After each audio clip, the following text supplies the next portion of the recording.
안녕하세요. 저는 한때 사람 취급도 받지 못한 며느리였던 40대 여성입니다.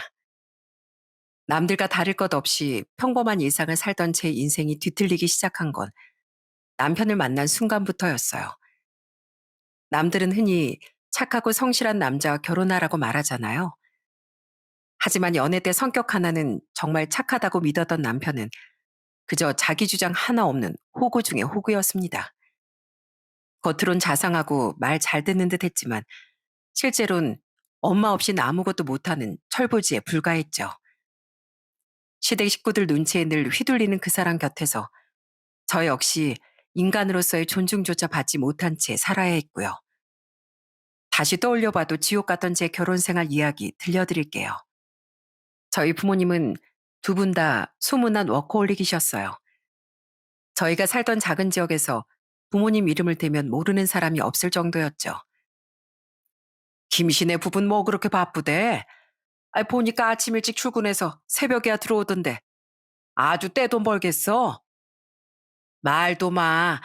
둘 다 워낙 바쁜 사람들이라 그 집 애들은 할머니, 할아버지가 다 키운다고 하잖아. 애들만 짠하지 뭐. 이렇게 동네 분들이 수군거리는 것처럼 저와 남동생은 바쁜 부모님을 대신해 조부모님 손에서 자랐습니다. 어릴 땐 그래도 일주일에 며칠만 할아버지 댁에 가 있었는데 시간이 지날수록 부모님 집보다 할아버지 댁에 가 있는 날이 더 많았어요.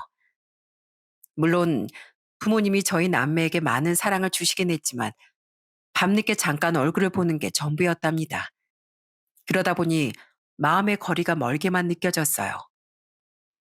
강이야, 강철아, 오늘도 할머니, 할아버지 말씀 잘 듣고 있었어? 학교에선 별일 없었고? 아휴, 내 새끼들 얼굴 좀 보자.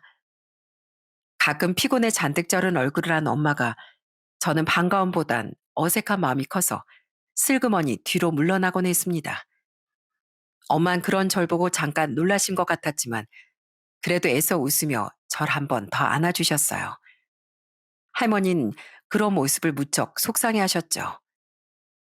얘들아, 비록 너희 엄마 아빠하고 같이 보내는 시간은 적어도 그래도 네 부모가 너희를 얼마나 사랑하는진 그건 절대로 잊으면 안 된다. 쟤들이 저렇게 열심히 일하는 것도 다 너희들 때문이야. 치, 그게 저희 때문이라고요? 전 잘 모르겠어요. 전 엄마 아빠보다 할머니 할아버지가 더 좋아요. 매일 저희 밥을 차려주시는 것도 마을 입구까지 마중 나오시는 것도 부모님이 아니라 두 분이시잖아요. 전 어린 마음에 부모님보다 할머니, 할아버지를 더 따랐습니다. 실제로 저희를 입히고 먹이고 키우는 건 다 두 분이시니까요. 할머니, 할아버지가 저희 남매를 얼마나 애지중지 키우셨냐면요. 한 번은 더운 여름날 모기가 기승이라 모두가 잠 못 드는 밤이었습니다.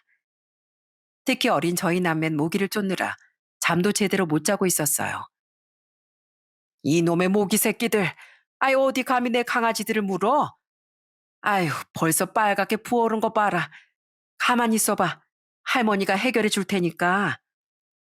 할머니 모기를 잡겠다고 밤새 파리채를 들고 잠든 저희 곁에서 불침번까지 서셨어요. 혹시나 저희 깰까봐 발소리도 못 내고 온 방을 살금살금 오가며 밤새 그렇게 모기를 쫓으셨죠. 그런 할머니의 사랑 덕분에 저희는 모기가 있는지도 모르고 깊은 잠을 잘 수 있었고요. 할아버진 이러다 모기보다 할머니 먼저 잤겠다며 결국엔 저희 방 전체에 모기장을 둘러주셨어요. 이렇다 보니 부모님보다 할머니, 할아버지께 훨씬 큰 애정을 가질 수밖에 없었죠. 저희 남매는 중학생, 고등학생이 되어서도 여전히 두 분의 큰 사랑 속에서 자랐습니다. 전보다 머리가 조금 컸다고 까불긴 했지만 그래도 늘 할머니, 할아버지 껌딱지였어요. 할머니, 할아버지, 이게 무슨 말인지 알아요? 이게 헬로우예요, 헬로우. 미국에선 헬로우하고 인사한대요. 헬, 뭐? 아유, 난 하나도 모르겠다, 얘. 그게 글씨가 맞냐? 걔는 인사를 요상하게도 하는구만. 요즘은 할머니, 할아버지들도 영어 잘한대요. 그러니까 두 분도 따라해봐요. 헬로. 아이, 다시요, 다시. 할머니, 할아버지 두 분 다 시골에서 나고 자란 분들이어서 중학교도 야학으로 겨우 마치셨다고 들었어요. 저는 그런 두 분께 날마다 제가 학교에서 배운 걸 자랑하듯 가르쳐 드렸습니다. 잘난 척을 해대는 손녀딸이 얄밉게 보일 수도 있었겠지만 두 분은 언제나 우리 강이 똑똑하다, 우리 손녀 최고다 하며 칭찬해 주셨어요. LOVE, love. 이거 러브라고 읽어요. love. 라브? 뭐, 나물? 그게 뭐냐? 밥 반찬이요? 우리 강아지가 나물 반찬이 먹고 싶구나. 아니요, 그게 아니라 러브요, 러브. 사랑한다는 뜻이에요. I love you. 난 할머니를 사랑한다. 이 뜻이라고요. 아이 참, 나물이 아니고요. 아유, 그래, 그래. 이 할미도 우리 강이를 사랑해. 아이 나물류. 어때? 할머니 잘하지? 저희 할머니 정말 귀여우시죠? 이렇게 저희 앞에선 한없이 자상한 두 분도 무섭게 화를 내실 때가 있었어요. 그건 바로 저희에게 조금이라도 상처를 주거나 해코지 하는 사람을 봤을 때였어요. 언제쯤인가 어떤 말 어르신이 저희에게 엄마 아빠는 어디 가고 조부모 밑에서 크냐고 비아냥거린 적이 있었습니다. 아이, 니들 부모는 애들만 털렁 맡겨두고 어찌 얼굴 한번 보이질 않냐? 그래도 애들은 부모 손에 자라야지. 안 그래? 다 늙은 노인네들이 애들을 어떻게 키울지 뻔하지 뭐. 그분은 늘 저희 남매만 보면 시비조로 장난을 치던 분이었는데 그날따라 말이 너무 심하더라고요. 저는 속상한 마음에 이 일을 할아버지께 털어놓았어요. 그러자 평소에 성인 군자 같던 할아버지가 부지깽이를 들고 그분 집까지 찾아간 거 있죠. 이복의 박씨, 당신 또 우리 손주들한테 못된 말 했어? 아무리 술주정뱅이라도 말은 똑바로 해. 내가 우리 손주들 어릴 적부터 시키고 먹이고 공부까지 시켰어. 당신이 뭔데 내 귀한 손주들 마음에 상처를 줘? 한 번만 더 그랬다간 나도 가만 안 있어. 앞으로 우리 손주들한테 말 한마디라도 걸면 그땐 말로 안 끝날 줄 알아? 그때 할아버지의 기세가 얼마나 무서웠던지 동네에서 그 누구도 저희에게 함부로 대하지 않았어요. 덕분에 저희는 마음 편하게 공부에만 집중할 수 있었고 전 당당하게 서울의 대학교에 합격하게 되었죠. 할머니, 할아버지, 나 없어도 밥 잘 챙겨 드셔야 돼요. 아프면 꼭 병원 가고 약도 빼놓지 말고 드시고요. 강철이가 병원 가자고 하면 귀찮아하지 말고 잘 따라가셔야 돼요. 알겠죠? 그럼, 그럼. 넌 우리 걱정 말고 서울 가서 공부만 열심히 해. 뭐 먹고 싶은 거 있으면 언제든지 전화하고. 서울은 위험하다니까 밤늦게 절대 돌아다니지 말고 밥도 잘 챙겨 먹고. 알았지? 뭐냐. 할머니가 나무래, 나물. 저는 두 분을 남동생에게 맡기고 혼자 서울로 가는 게 괜히 죄송하고 마음에 걸리더라고요. 대학에 다니면서도 자주 전화를 드렸지만 늘 마음 한구석이 허전했어요. 할머니도 가끔 제게 보고 싶다며 울먹거리기도 하셨거든요. 오늘따라 우리 손녀가 보고 싶어서 눈물이 날 것 같다. 아휴, 할미가 주책이 있지? 강철이도 이제 좀 있으면 대학 간다고 떠날 텐데 우리 강아지들 보고 싶어서 어쩔고.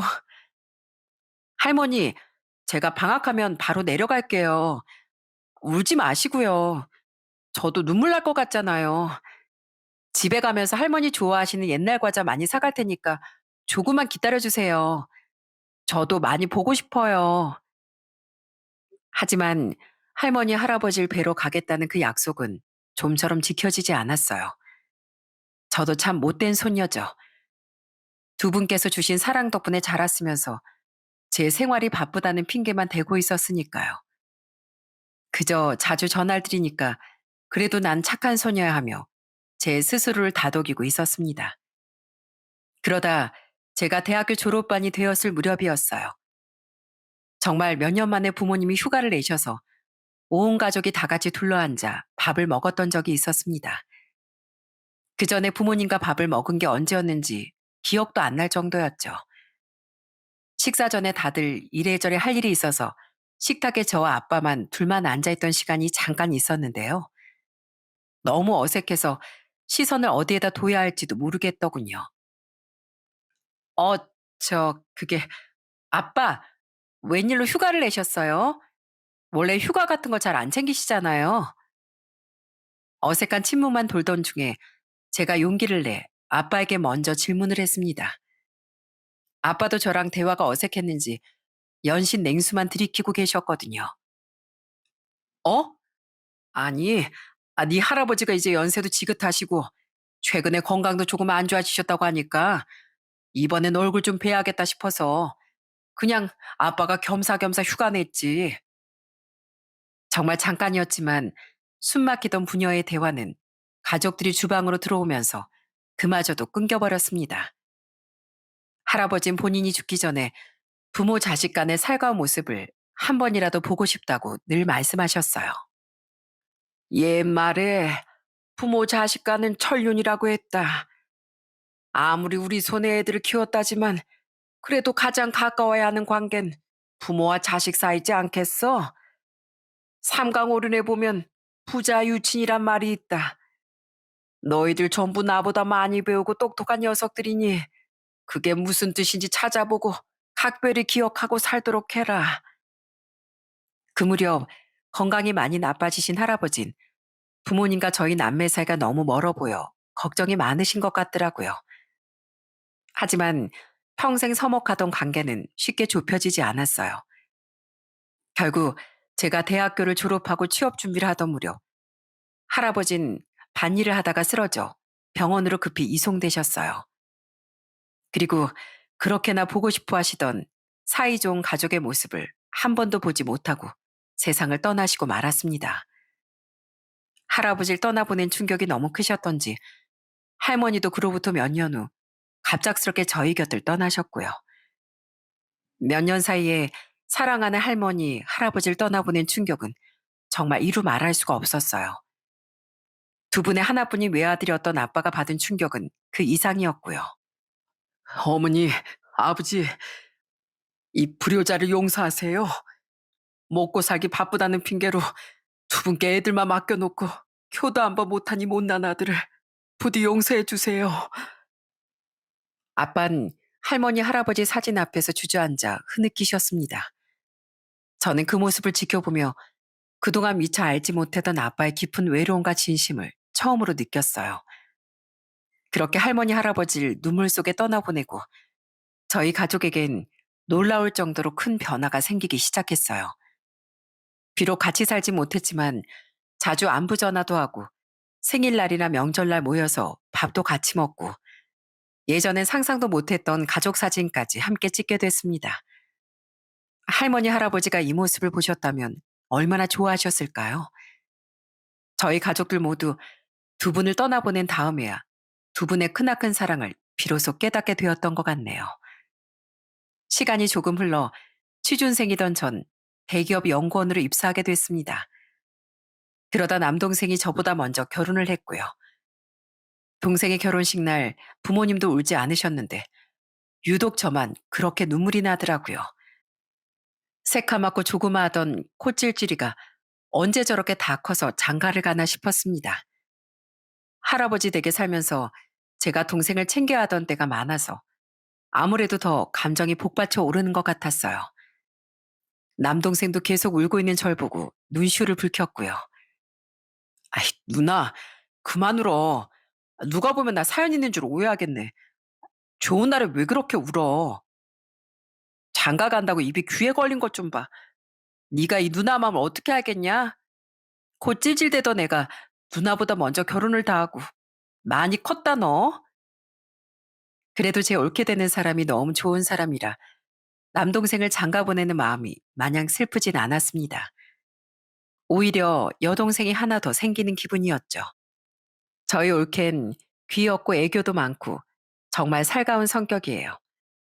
저한테도 형님 형님 하면서 먼저 전화도 주고 데이트하자고 찾아오기도 하고요. 저희 식구들이 다들 무뚝뚝해서 서로 표현을 잘 못하는데 올케 덕분에 집안 분위기가 확 달라진 것 같았어요. 하루는 제가 퇴근하고 집에 들어오는데 문 앞에 누가 쪼그려 앉아 있더라고요. 저는 깜짝 놀라 소리를 질렀죠. 형님, 많이 놀라셨어요? 죄송해요. 형님이랑 떡볶이 먹고 싶어서 이렇게 포장해 왔는데 댁에 안 계시더라고요. 대체 누군가 싶어서 보니 바로 저희 올케였습니다. 올케는 떡볶이랑 튀김 포장을 들고 해맑게 웃으며 말하더군요. 아, 하여튼 못 말려. 집에 들어가 있지. 여기서 이러고 있었어? 내가 배터리 나가서 전화도 못 받았네. 미안해. 많이 추웠지? 떡볶이가 너무 따뜻해서 괜찮았어요. 제가 불쑥 찾아와서 많이 놀라셨죠? 전화 안 받으시길래 문자 남겨놨는데 확인 못 하실 거란 생각을 못 했네요. 그날 올케와 다 불어터진 떡볶이를 먹으며 남동생 흉도 보고 여자들끼리만 통하는 얘기로 한참을 웃었답니다. 집에 새 식구가 늘어난 만큼 행복도 두 배로 늘어난 것 같았어요. 그때까지 전 회사 집만 오가며 단조로운 일상을 살고 있었고요. 그러던 어느 날 문득 거울을 보니 나인 먹을 만큼 먹었고 가족들은 모두 자기 살기 바쁘니 마음이 참 적적하더라고요. 그래서 유기견 센터를 방문해 강아지 한 마리를 입양했습니다. 파양 경험이 많은 강아지였는데 처음에 제 눈치를 어찌나 보던지 어릴 적 꼭 처음 할아버지 댁에 맡겨진 절 보는 것 같아 마음이 짠하더라고요. 그 녀석 등에 콩알 만한 점이 하나 있어서 저는 콩알이라고 이름 지어줬죠. 콩알아, 앉아. 옳지. 아유, 똑똑해라, 내 강아지. 내 마음을 위로해주는 건 너밖에 없다. 처음엔 제가 콩알이에게 새 삶을 줬다고 생각했습니다. 하지만 콩알이에게 더할 나위 없이 무조건적인 사랑을 받으며 진짜 새 삶을 선물 받은 건 바로 저인 것 같더라고요. 부모님도 그렇고 주변 친구들도 그러다 강아지만 키우며 노처녀로 살 거냐는 잔소리를 듣긴 했지만 우리 콩알이만 있다면 뭐 그것도 나쁘진 않겠다 싶은 생각이 들더라고요. 그렇게 제 하루하루를 따뜻하게 채워주던 콩알이가 6살이 되던 해 그만 몹쓸병에 걸리고 말았습니다. 처음엔 산책을 많이 시켜서 피곤한가 했는데 어느 날부턴 밥도 잘 안 먹고 제가 불러도 예전처럼 반갑게 꼬리를 흔들지 않더라고요. 전 혹시 무슨 일인가 싶어서 울며 불며 동물병원으로 달려갔어요. 우리 친구 이름이 콩알이라고 했죠? 우선 엑스레이와 혈액 검사 결과를 종합해보면 콩알인 현재 말기 신부전과 간 기능 저하, 그리고 복부에 다발성 종양이 관찰되네요. 아무래도 마음의 준비를 하고 계시는 게 좋을 것 같습니다. 콩알이 그 조그마한 몸에 어떻게 그런 무서운 병이 숨어 있었을까요? 저는 미리 병원에 데려오지 못한 제 자신을 원망하고 또 원망했습니다. 전 그제야 발등에 불 떨어진 사람처럼 하루가 멀다 하고 동물병원을 방문했지만 콩알이를 살리기엔 너무 늦은 후였어요. 콩알인 그렇게 제게 평생 잊지 못할 따뜻한 온기를 남긴 채 무지개 다리를 건너고 말았습니다. 콩알아, 너무너무 사랑해. 넌 내 하나뿐인 강아지야. 우리 이 다음에 꼭 다시 만나자. 천국에서 엄마를 꼭 기다려줘. 고생 많았어. 잘 가. 그렇게 콩알을 보내고 전 한동안 회사의 병가를 내야 할 정도로 펠로스 증후군을 겪었답니다. 콩알이와 비슷한 강아지만 봐도 울고 한동안 동물이 나오는 프로그램은 보지도 못할 정도였어요. 가족들도 제 상태를 많이 걱정했죠. 올케는 제 마음을 알겠다며 저와 같이 눈물까지 흘렸습니다. 그렇게 힘든 시간을 견디던 어느 날 회사 동료에게서 메시지 하나가 날라왔어요. 강희 씨 괜찮아? 오늘도 콩알이 사진만 보면서 막 울고 있는 거 아니지? 그러지 말고 혹시 소개팅 해볼 생각 없어? 내가 잘 아는 동물병원 원장님이 계시는데 강희 씨 마음을 누구보다 잘 이해해 줄 것 같네. 저는 동료의 말을 듣고 처음엔 딱 잘라 거절했습니다. 하지만 동료는 몇 번이고 밥이나 한 끼 먹고 와라. 아니면 그냥 콩알을 보낸 속풀이라도 실컷 하고 오라며 자꾸 재촉하더라고요. 하는 수 없이 전 시간만 때우고 와야지 하는 마음으로 그 소개팅 자리에 나가게 되었죠. 그리고 놀랍게도 저는 처음 만난 남자 앞에서 무려 1시간 펑펑 울며 힘든 마음을 털어놓게 되었어요. 콩아리가 저한테 어떤 존재였냐면요. 걘 그냥 강아지가 아니었어요. 퇴근하고 집에 돌아오면 매일 반겨주고 말하지 않아도 제 기분을 알아주는 그런 가족이었거든요. 콩아린 제가 힘들 때, 지칠 때 아무 말 없이 제 옆을 지켜줬는데 전 콩아리가 그렇게 아픈 줄도 모르고 너무 늦게 병원에 데려갔어요. 저 정말 못된 주인이죠? 이 손수건으로 눈물 닦아요. 더 울고 싶으시면 답답한 속이 풀릴 때까지 우셔도 괜찮습니다. 반려견을 잃은 슬픔이라는 게 단순히 키우던 개를 잃은 슬픔 정도가 아니잖아요. 그건 가족을 잃은 것만큼 큰 충격이 맞아요. 그러니까 지금 강희 씨가 괴롭고 스스로를 자책하는 것도 이상한 게 아니고요. 동물병원 원장이라는 그 소개팅남은 직업 덕분인지 슬픔에 빠진 제 마음을 누구보다 잘 이해해 주더라고요. 저흰 그 후로도 만날 때마다 콩알이 얘기를 하며 부쩍 가까워졌어요. 덕분에 슬픔에 괴로워하던 제 마음도 많이 편안해졌죠. 그렇게 전 이해심 넓고 착한 남자와 1년 조금 넘게 연애를 하게 됐습니다.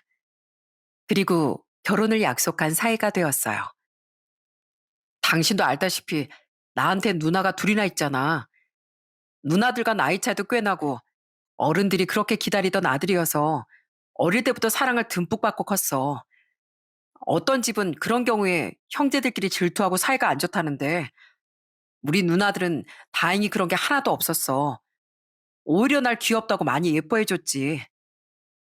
남편에겐 누나가 둘이나 있었는데 저도 남동생이 있는 입장에서 동생들이 얼마나 사고를 많이 치는지 잘 알고 있었거든요. 그런데 남편은 누나들에게 예쁨만 받고 자랐으니 그때는 참 착한 누나들이구나 했습니다. 한편으론 사랑을 많이 받고 자라서 남편 성격이 저렇게 다정하구나 싶었고요. 특히 큰 누나는 날 정말 예뻐했어. 어느 정도였냐면 하루는 5살이던 내가 집에서 사라져서 집안이 발칵 뒤집힌 적이 있었대. 엄만 울고불고 동네를 뛰어다니며 날 찾았는데 알고 보니까 큰 누나가 학교 갈 때 나랑 떨어지기 싫다고 몰래 데려간 거였더라. 마치 아끼는 인형 들고 가듯이 말이야. 남편과 연애하면서 매번 듣는 누나들과 남편의 에피소드가 어찌나 다정하고 사랑스럽던지 그땐 무뚝뚝한 누나였던 제가 남동생에게 미안해질 정도였어요. 어딜 가나 인기가 많은 남편은 저희 부모님께도 예쁨을 많이 받았죠.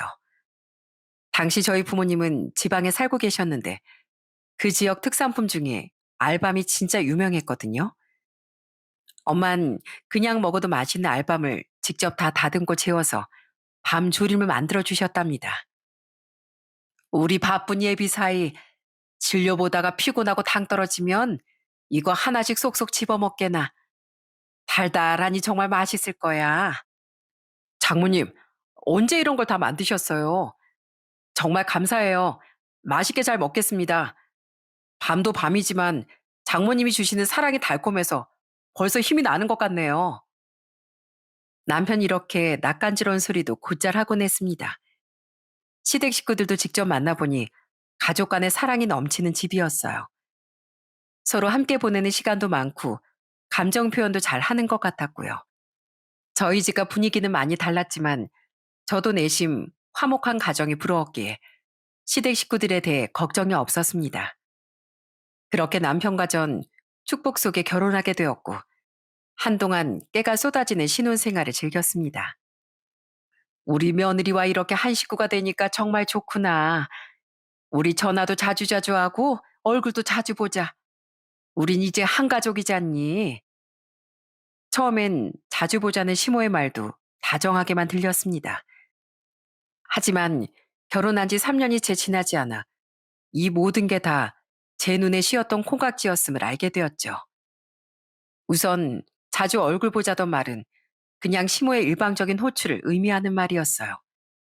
시모는 시도 때도 없이 전화를 걸어서 본인의 귀한 아들이 잘 있는지 물었거든요.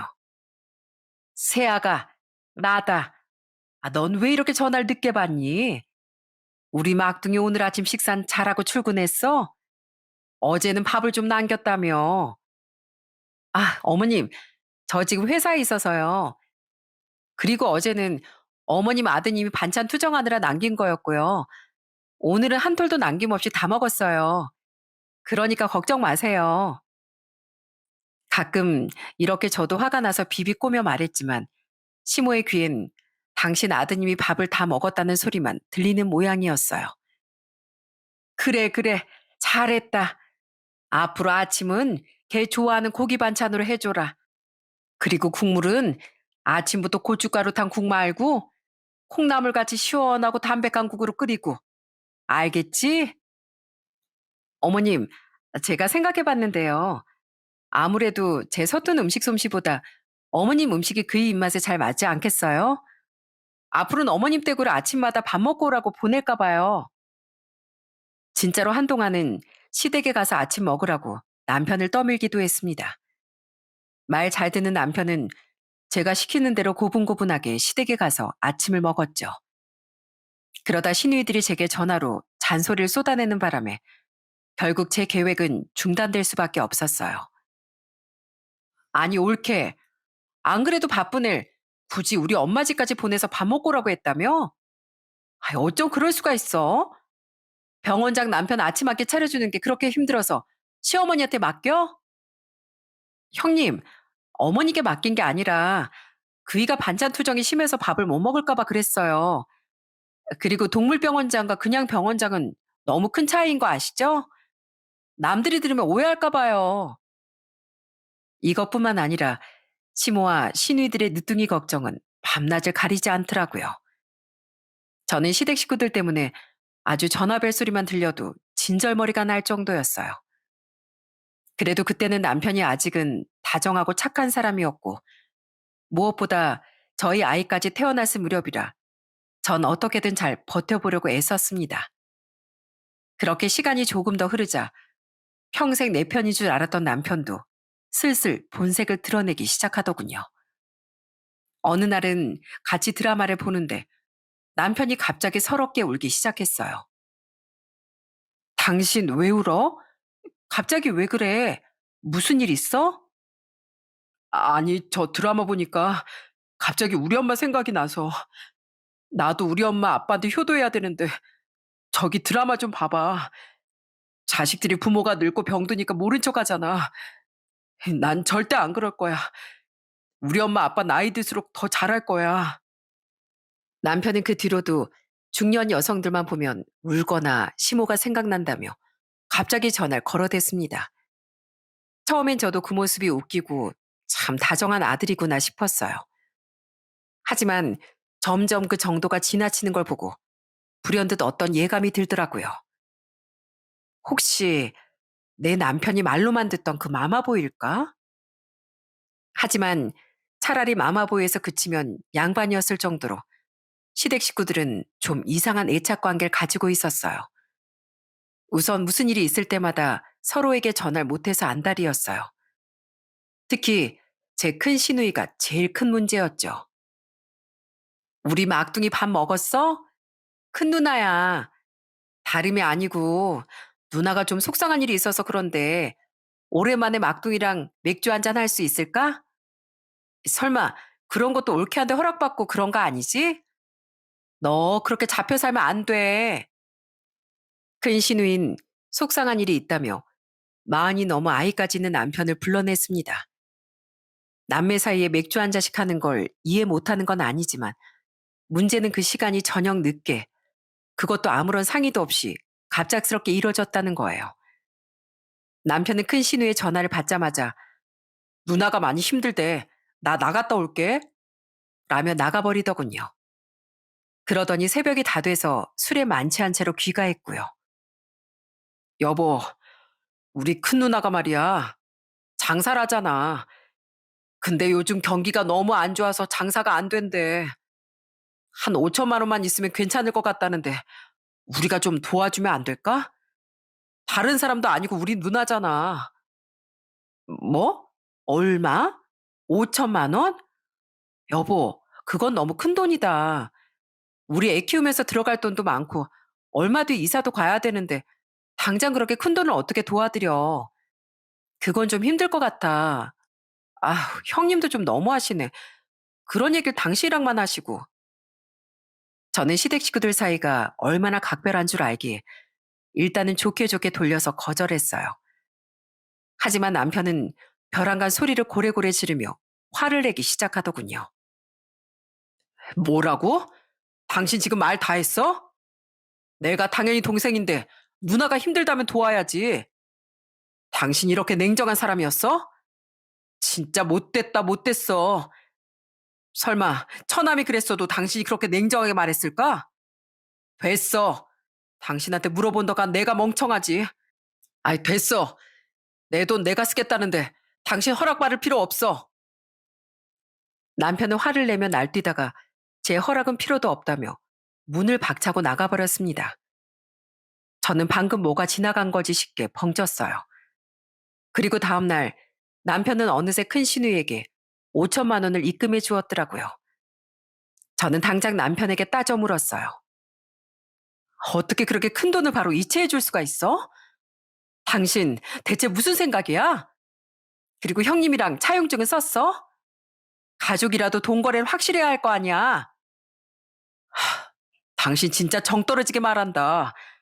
내 돈 내가 보내겠다는데 당신이 무슨 권리로 잔소리야? 우리 앞으로 각자 번 돈은 각자 관리하자고. 서로 묻지도 따지지도 말았으면 좋겠어.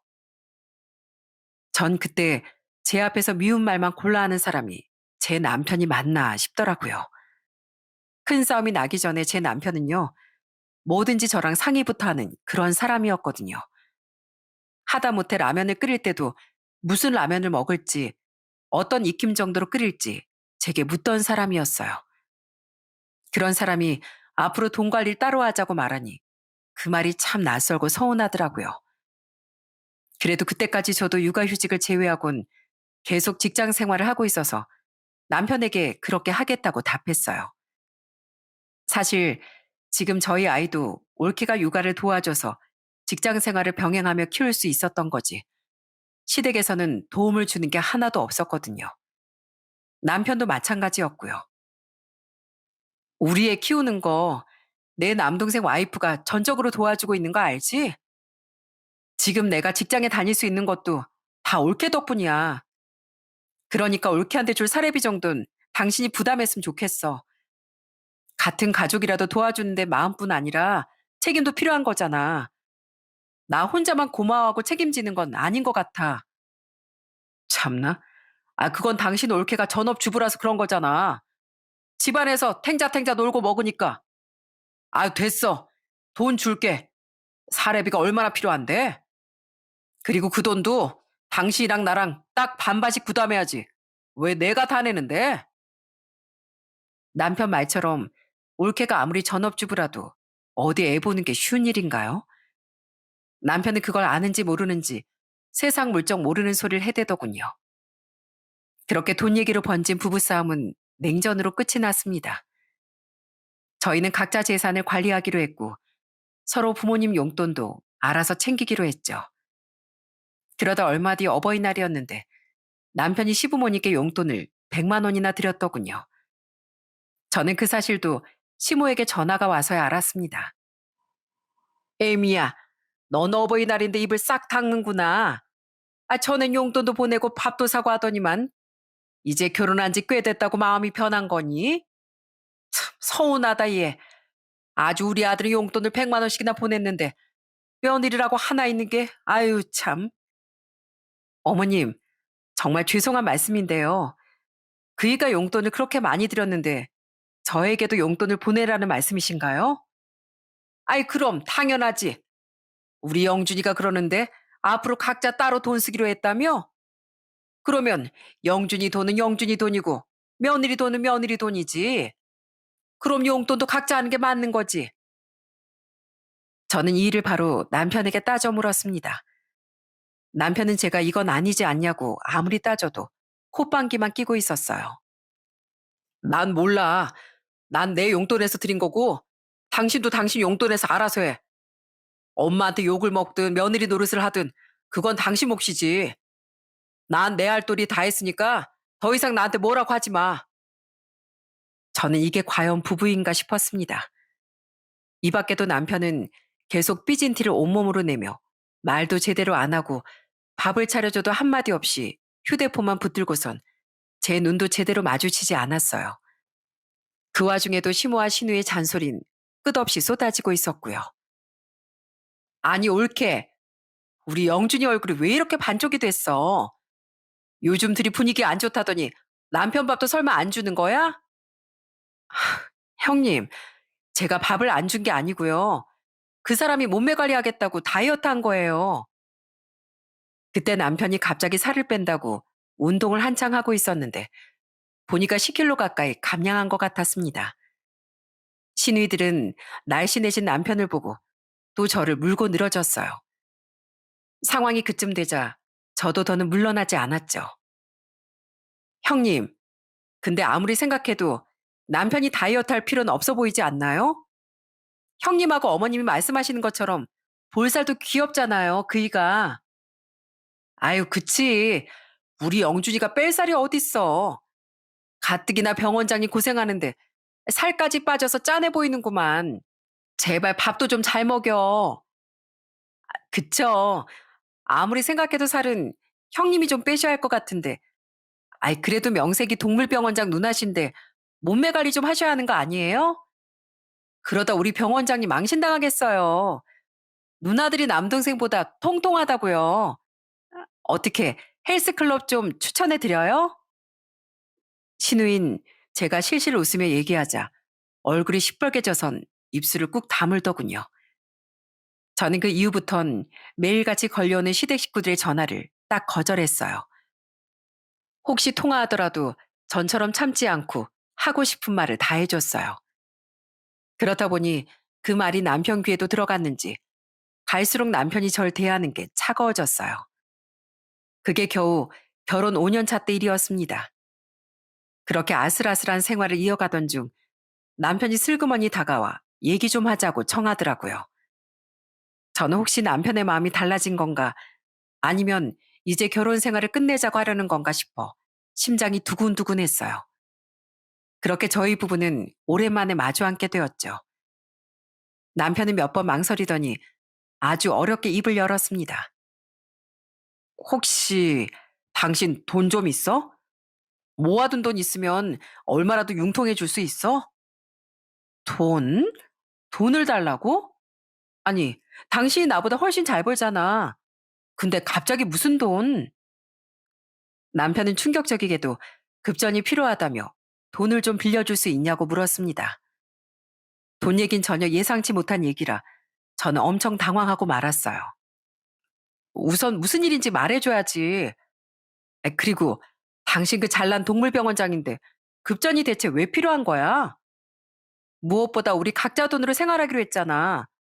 그건 당신이 먼저 원한 거고. 근데 이제 와서 왜 이래? 나한테 그렇게 냉정하게 굴 때는 언제고? 아, 당신도 그렇게 냉정하게 말할 거야? 사람이 살다 보면 급전이 필요할 때도 있는 거지. 하물며 부부 사이인데 또 옛날 얘기 꺼내면서 사람 무안하게 할 거야? 아유, 됐어. 집어치워. 당신에게 물은 내가 멍청이었지. 남편은 제가 돈을 안 줄 것 같았는지 갑자기 화를 내며 옆에 있던 리모컨을 벽에 집어던졌어요. 저는 정말 깜짝 놀랐습니다. 그래도 남편이 폭력적이진 않았는데 이제 나의 물건까지 집어던지는 거 있죠? 에이씨, 이놈의 집구석. 이게 가족이야? 이게 식구야? 남도 이렇게는 안 하겠다. 당신 어릴 적에 부모님이랑 떨어져 살았다더니 그래서 이러는 거야? 가족이 뭔지도 모르니까 이 모양이지. 남편은 제 부모님 얘기까지 들먹이더니 욕을 하며 나가버렸어요. 저는 남편이 나간 자리와 부서진 리모컨을 번갈아 보며 밤새 울고 말았습니다. 더는 이 사람과 살지 못하겠다는 생각이 들었거든요. 남편은 그런 제 마음을 아는지 모르는지 술을 진탕 먹고는 새벽이 다 되어서 들어왔습니다. 저는 술에 취해 널브러진 남편을 보며 이번에야말로 갈라서기로 결심했어요. 남편은 저와 사이가 소원해진 이후로 아이에게조차 관심도 없었어요. 그냥 옆집에 보듯이 출퇴근할 때 한번 들여다보는 거로 땡이었죠. 어쩌다 아이가 남편에게 놀자고 매달려도 아빠 피곤해. 엄마랑 가서 놀아. 아니면 외숙모네 가든지. 주말이라 사람 많고 복잡한데. 자꾸 어딜 나가자고 조르는 거야. 귀찮게. 부부 사이가 멀어진 건 둘째치고 점점 아이에게도 함부로 대하는 모습을 보면서 남편에게 더는 실망할 게 없을 정도로 온갖 정이 다 떨어졌습니다. 여기다 더해서 그 순간에도 계속 날아오는 시댁 식구들의 연락이 너무나 괴로웠고요. 아이에게 미안하고 부모님께 죄송해서 꾹 참고 있던 이혼이란 말이 점점 현실로 다가오는 것 같았죠. 그렇게 괴로운 제 마음과 달리 또다시 아침이 밝아오더군요. 저는 한숨도 자지 못하고 뜬 눈으로 밤을 지새웠습니다.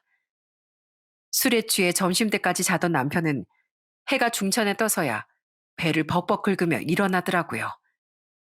잠에서 깬 남편은 해장이 하고 싶었는지 절 무시한 채 라면을 끓여 먹기 시작했어요.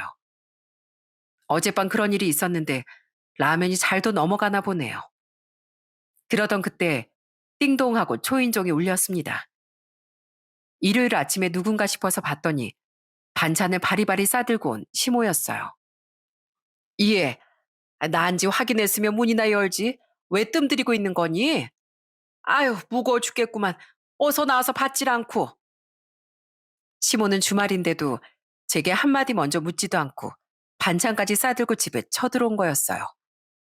시모는 늘 이런 식이었죠. 가끔 제가 불편한 기색을 내비치면 내가 내 아들 집에도 못 오니? 며느리 무서워서 아들 얼굴도 못 보고 살겠다 얘. 라고 오히려 호통을 치는 사람이었고요. 그날도 예고 없이 집에 찾아온 시모는 주방에서 퉁퉁 부은 얼굴로 라면을 먹고 있는 남편을 보자마자 소리를 질러댔습니다. 아들, 너 지금 아침부터 뭘 먹고 있는 거야? 주말인데 집에서 제대로 된 밥 한 끼 못 얻어 먹는 거야? 시모는 사랑하는 막내 아들이 라면을 먹는 게 그렇게 안타까웠는지 연신절 째려보며 혀를 차더라고요. 아이, 넌 집구석에 있으면서 남편 밥도 안 차려주고 뭐 하는 거니? 평일이나 출근한다니까 이해해보려고 해도 오늘은 주말이잖아. 내가 뭐 내 아들한테 팔접반상을 차려주라고 했니? 아니면 가마솥에 불 떼서 밥을 하라고 했어? 국이나 반찬 같은 거 당연히 네가 차려줘야지. 어디 병원이라는 사람한테 라면을 먹여? 너 개념이 없어도 너무 없는 거 아니냐? 어머님, 뭘 알고 말씀하시죠? 제가 끓여준 게 아니고요. 저 사람이 해장하려고 끓여 먹은 거예요. 어머님 아드님이 새벽까지 술 먹고 들어와서 저러는 거라고요. 근데 왜 다짜고짜 소리부터 지르시는지 정말 모르겠네요. 뭐 동물병원장은 라면 먹으면 안 된다는 법이라도 있어요? 시모는 제가 지지 않고 받아치자 손까지 부들부들 떨며 당장이라도 절 한 대 때릴 기세로 삿대질까지 해댔습니다. 예, 너 병원장 사모님 되더니만 아주 분수를 모르고 날뛰는구나. 내 아들이 우리나라에서 제일 잘 나가는 동물병원 병원장이야. 병원장. 네가 언제 우리 아들 같은 사람 만날 수나 있을 것 같아? 너희들 갈라서면 우리 아들이야 꿀릴 거 없지만 넌 뭐 하나 제대로 된 거라도 있니? 얼굴이 되니 집안이 좋니? 그렇다고 돈이 있어? 어디서 감히 나서서 말대꾸야? 어머님, 누가 보면 뭐 판검사라도 되는 줄 알겠어요. 그리고 제가 몇 번이나 말씀드렸죠? 그냥 병원장이 아니고 동물병원장이요. 어머님 은근슬쩍 동물 얘기 빼고 말씀하시네요. 그리고 자기 밥은 자기가 차려 먹는 거지. 시대가 어느 시대인데 여자만 밥 차리라는 법이 있어요. 시모는 제 말이 끝나기가 무섭게 갑자기 주위를 두리번거리더니 남편이 먹고 있던 라면 냉비를 뺏어서 제게 확 부어버리는 게 아니겠어요? 너 같은 것들은 뜨거운 맛 좀 봐야 돼. 오냐? 그 좋은 라면 너나 먹어라.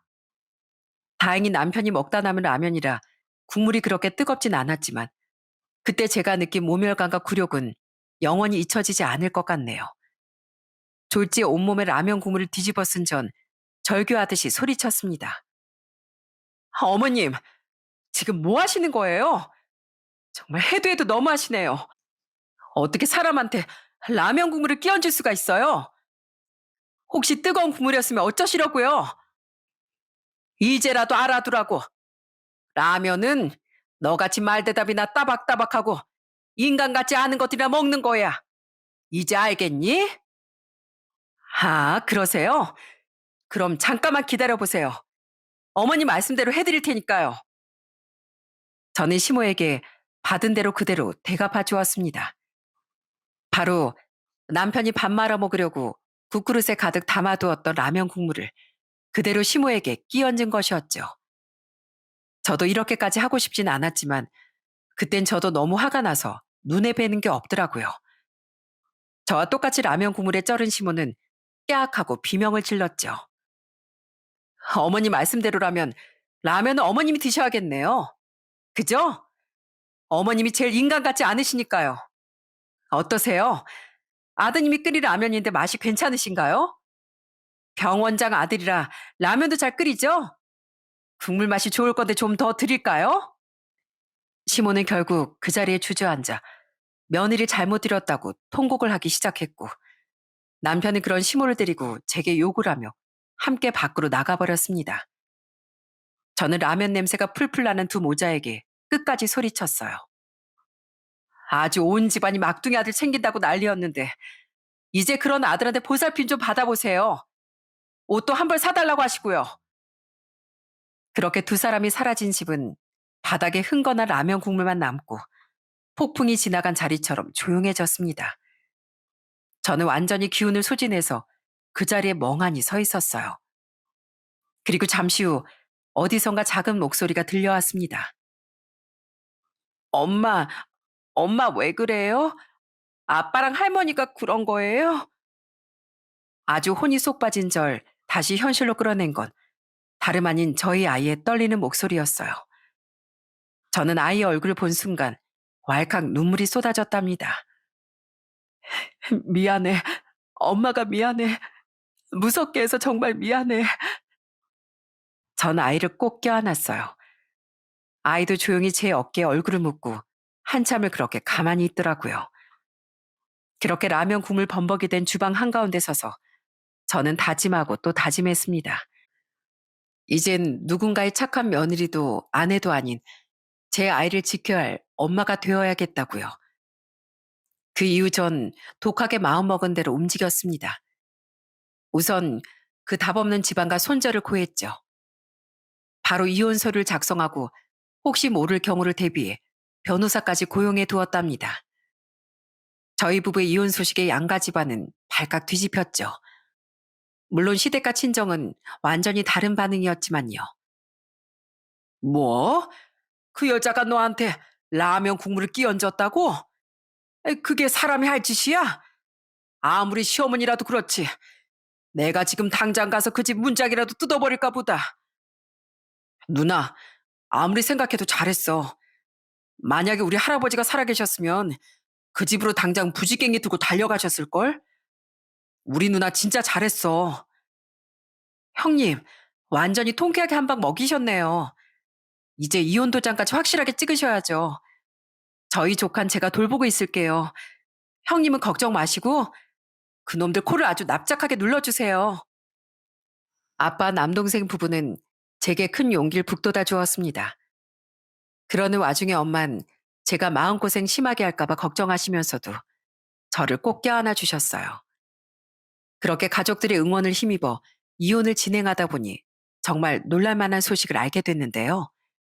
명색이 동물병원 원장이라던 남편이 왜 제게 돈을 달라고 했는지 알아보니 글쎄 이 인간이 주식 투자 좀 한다고 설치는 친구 말에 홀랑 넘어가 가지고 있던 돈을 홀라당 투자금으로 넣었다지 뭡니까? 그것도 모자라 대출까지 받아 주식 투자에 올인했고 결과는 여러분도 예상하셨다시피 쪽박이었고요.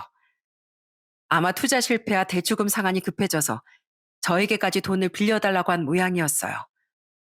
덕분에 전 남편의 본 모습을 알게 되었고 이혼까지 하게 됐으니 오히려 다행이라고 해야 할까요? 저는 법원에서 마지막으로 본 남편에게 한마디 해주는 걸 끝으로 이 지옥 같은 관계를 끊어냈습니다. 어이구, 잘한다, 잘해. 당신 친구가 당신을 얼마나 호구로 봤으면 말도 안 되는 투자에 당신을 끌어안혔겠어? 제대로 호구인 당신은 좋다고 전 재산까지 다 쏟아붓고 말이야. 제발 남의 말에 휘둘리지 말고 당신 인생 좀 살아. 그 엄마 꽁무니 좀 그만 쫓아다니고. 남편과 제 사이엔 재산 분할할 것도 별로 없었고 저는 그저 우리 아이만 지키면 충분했거든요. 남편과 전쟁 같은 하루하루를 보낼 땐 이 관계가 영원히 끝나지 않을 지옥 같았는데 막상 이혼하고 나니 우리 사이에 남은 건 텅 빈 감정의 잔해뿐이었습니다. 결국 전 이혼녀 딱지를 달긴 했지만 지금은 누구보다 행복하고 당당해요. 전 남편은 대출금 이자에 원금을 갚고 양육비까지 지급하느라 허리가 휜다는 소식을 듣긴 들었지만 그건 뭐 이제 제 알 바 아니잖아요. 자기 잘났다고 그렇게 큰 소리 치던 사람도 결국 현실 앞에선 별 수 없다는 걸 모든 사람 앞에서 보여줬으니까요. 전 이제 남의 눈치 보며 살지 않고 더는 참지도 않고 제 인생의 주인공으로 살겠습니다. 요즘에는요, 아이랑 둘이서 도시락 싸들고 공원 가서 소풍도 가고 주말마다 그림 그리기 대회니 아이 친구 생일 파티니 다니며 바쁘게 지내고 있답니다. 물론 가끔은 외롭기도 하고 힘든 날도 있죠. 하지만 그럴 때마다 제게 가장 큰 위로를 주는 가족들이 있으니까요. 엄마, 우리 집은 둘이라서 더 좋은 것 같아. 아빠랑 셋이 있을 땐 엄마가 울었잖아. 그 말을 아들에게서 듣는 순간 세상이 멈춘 줄 알았습니다. 우리 아이가 어린 줄 알았더니 엄마 아빠의 모든 일을 알고 있었나 봐요. 비록 아들과 저 둘뿐이지만 둘보다 더 강한 가족으로 또 열심히 살아가 볼게요. 여러분도 많은 응원해 주시면 제게 큰 힘이 될 것 같습니다. 들어주셔서 감사합니다.